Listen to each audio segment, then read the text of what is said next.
स्वास्थ्य का है।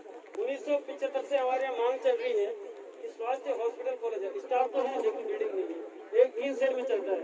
अगर हम कोविड के इंजेक्शन करवा रहे थे इस बार, लेकिन वहाँ इतनी गर्मी थी कि हम टीकाकरण नहीं करवा पाएंगे। तो इसका जो भवन है बहुत सुनिश्चित करवाए, लैंड ट्रांसफर कर दिए सर, इस बार जमीन भी चली गई स्वास्थ्य विभाग को, और शायद गाँव वालों को शायद पता नहीं, मैं आपको सूचना दे भी रहा हूँ कि स्वास्थ्य विभाग को जमीन भी चली गई। उसके बाद एक कृषि प्रश्न सर, यहाँ की जो मुख्य नहरें हैं, चाहे वो सिराड़ी हो, यहाँ की मुख्य नहरें हैं, वो मुख्य नहरें पूरी तरीके से सही ढंग से नहीं बन पा रही। हम मंडली से बनवा रहे हैं, 1 लाख 1.5 लाख हो गया, उसमें दिक्कत होती है, तरीके से नहीं बन पाती। मैं चाह रहा हूँ कि सिंचाई विभाग के माध्यम से ये नहरें तरीके से बनवाई जाए। दूसरा सर, यहाँ पर जंगली जानवरों के कारण हमारी खेती बाड़ी नष्ट हो रही है, तो उसके लिए जैसे सामूहिक घेराव, इसके प्रस्ताव स्वीकृत किए जाए। दूसरा जल संस्थान, जी सर, मैं शिकायत नहीं कर रहा हूँ, लेकिन मैं मजबूर हूँ शिकायत करने के लिए। जल संस्थान को मैंने कितनी ही बार बोल दिया है कि आपने पाइपलाइन यहाँ ठीक करवाइए, जगह जगह लीकेज उसको ठीक कराइए, आप फिल्ट्रेशन का ठीक कराइए, हेड को ठीक कराइए, लेकिन उनकी कहाँ पे झूम कर ले रही है। अगर यहाँ पर कोई जल संस्थान का कर्मचारी है तो आ जाए। मैंने कितनी बार, बहुत बुरी हाल है जल संस्थान की। और मैंने एक योजना दी सर, वाटर लिफ्टिंग की। हमारे गांव के नजदीक में है, मगरेश्वर में शुद्ध पेयजल है। अगर उसको वाटर लिफ्ट किया जाए तो हमारे गांव में शुद्ध पेयजल मिल सकता है। हमें मैडम को साफ करने की जरूरत नहीं पड़ेगी। नहीं, हम दिन रात उनका खून चूस रहे हैं, टैंक के माध्यम से आ रहे हैं और हमारे नलों पर आ रहे हैं। दूसरे सर की मांग पेयजल शुद्धिकरण वाटर लिफ्टिंग है सर, गिंडा में 10 रुपये गिंडा हमारे एक ठोक है सर, वहाँ पर डायरेक्ट लाइन चलती है, लेकिन वहाँ टैंक नहीं बना अभी तक। कई बार लिख के दे चुके हैं, वो भी नहीं हो पाया।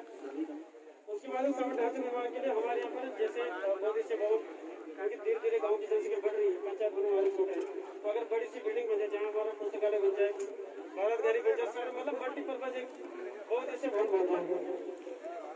और मेरे ग्राम पंचायत में सबसे अधिक दलित परिवार भाई बहन लोग, लेकिन सर उनकी स्थिति उतनी अच्छी नहीं जितनी अच्छी उनकी होनी चाहिए थी। उनके जैसे आवास की हो गई, शौचालय की, उसकी आदि सुविधाएं मैं बोलता हूँ। अब आप आए हैं तो मुझे आशा है आपसे कि आप करेंगे इस काम के, आपके काम होंगे। बधाई देता हूँ। हमारे यहाँ हरियाणा का एक अलग महत्व है और हमारी सरकार ने संकल्प लिया है कि हम हरियाणा के पर्व पर आज से लेकर 1 हफ्ते तक अभियान हमने चलाया है और 1 करोड़ पौधे रोकने का लक्ष्य हमने रखा है। जिले के बहुत ही सम्मानित अध्यक्ष रमेश चौहान जी,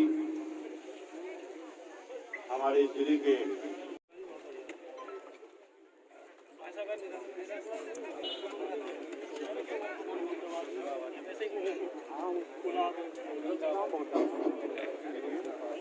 हमारे जो वार्ड है उनसे मेरा अनुरोध है, हमारे बीच में हम 2020 करेंगे, जनता के बीच में जाएंगे, जनता की समस्याओं का समाधान करेंगे और एक बार फिर पुष्कर सिंह धामी की भारतीय जनता पार्टी की सरकार इस प्रदेश के अंदर। यहाँ के प्रधान जी ने जो है यहाँ की समस्याओं कोशिश होगी, मैंने प्रधान जी को किया है स्वास्थ्य को लेकर, और आप भी नोट कर लो, ये मीडिया वाले भी सवाल पूछते हैं, बहुत शीघ्र मैं इनकी 2 मांगों को जो है बहुत जल्दी पूरा कर दूंगा। बाकी को हम सर बस अड्डा नहीं है उत्तरकाशी में, 20 सालों से मांग हो रही है। पुल की स्थिति बहुत, आप जिला प्रभारी हो इस समय। तिलोद पुल में मेरे संज्ञान में आज मामला आया है और उसके कितना तिलोद पुल जो है, तिलोद पुल सर 2012 की आपदा। हम ये सुनिश्चित करें जो हमने पौधा लगाया है वो सुरक्षित रहे, इसलिए मैं क्षेत्र के जनप्रतिनिधियों से अनुरोध करना चाहूँगा कि आप जो वृक्ष लगाते हैं, चाहे हमारी ग्राम सभा हो, चाहे बीडीसी हो, चाहे जिला पंचायत हो, चाहे हमारे पार्टी के, वो एक लक्ष्य रखे कि अगर 10 पौधे लगाए हैं तो 10 पौधों की देखभाल की जिम्मेदारी होती है। अच्छा सर, समय कम है सर, चुनौतियाँ ज़्यादा है, क्या कुछ रहेगा आगे 4 महीने में? देखिए, सबसे पहले तो मैं हरियाणा के पावन पर्व पर आपके चैनल के माध्यम से प्रदेशवासियों को, देशवासियों को हरियाणा की शुभकामनाएं देता हूँ। हमारी संस्कृति में, उत्तराखंड में तो हरियाणा का एक विशेष महत्व है और दूसरी ओर जहाँ वृक्षारोपण से हम अपनी सांस्कृतिक विरासत को जिंदा रखते हैं, वहीं से हमारा पर्यावरण भी सुरक्षित होता है और हमारी सरकार ने लक्ष्य रखा है कि हम आज से लेकर 1 हफ्ते तक वृक्षारोपण कर रहे हैं। 1 करोड़ पौधे लगाने का हमने लक्ष्य रखा है। आज 1 लाख पौधे यहाँ पर हम लगाने का लक्ष्य रखा है और और लगातार ये वृक्षारोपण चलता रहेगा। और सबसे बड़ी बात इसमें हमने इस बार अखरोट व बांज के पेड़ हम लगा रहे हैं, अन्य वृक्ष हम लगा रहे हैं। और 10 साल के बाद जब ये अखरोट फल देने के लायक होंगे तो आप कल्पना कर सकते हैं कि यहाँ की आर्थिक स्थिति कितनी मजबूत होगी, बड़ा प्लान रुकेगा। अगर आप देखें कश्मीर के अंदर अखरोट वहाँ पर होता है, चिलगोजा वहाँ पर होता है, इसीलिए आज कश्मीर आर्थिक रूप से समृद्ध है। और मेरा पूरा भरोसा है कि ये वृक्षारोपण आर्थिक रूप से समृद्ध करने प्रदेश को एक मील का पत्थर। अच्छा सर,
जैसे कि आप सभी को विदित है कि हम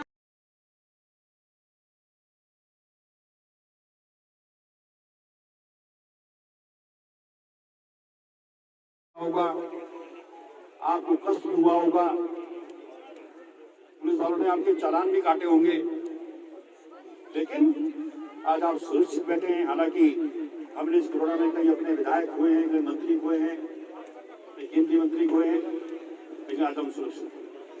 इसलिए प्रधान जी की एक मांग को मैं गारंटी देकर जा रहा हूँ, बाकी पे करेंगे। यहाँ पर जो आपने स्वास्थ्य केंद्र की बात की है,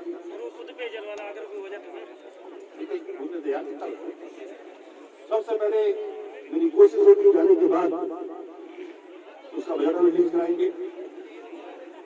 और दूसरा, पेयजल सबसे महत्वपूर्ण चीज है।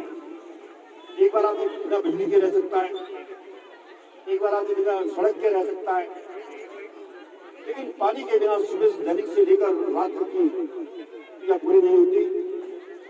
इससे मेरी कोशिश होगी उसमें अधिकारी को निश्चित कर आपकी पेमेंट की सुरक्षा का प्रावधान हम करेंगे। और बाकी जो अन्य बिंदु आपने दिए हैं, स्कूल का जैसे ना राजकीय नगर जो जैसे एक ही परिसर में 2 स्कूल उनका मर्ज हो जाए कराएंगे। मैंने 5 मांगे उसमें के लिए, मैंने 5 है ना,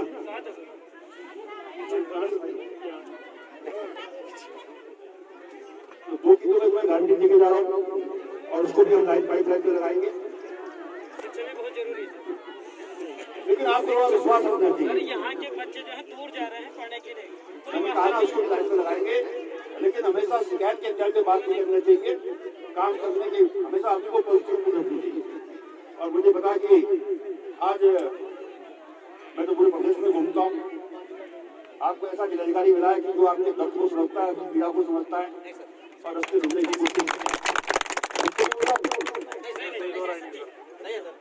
सर उन्हीं की देन की वजह से ये काम हो रहे हैं सर।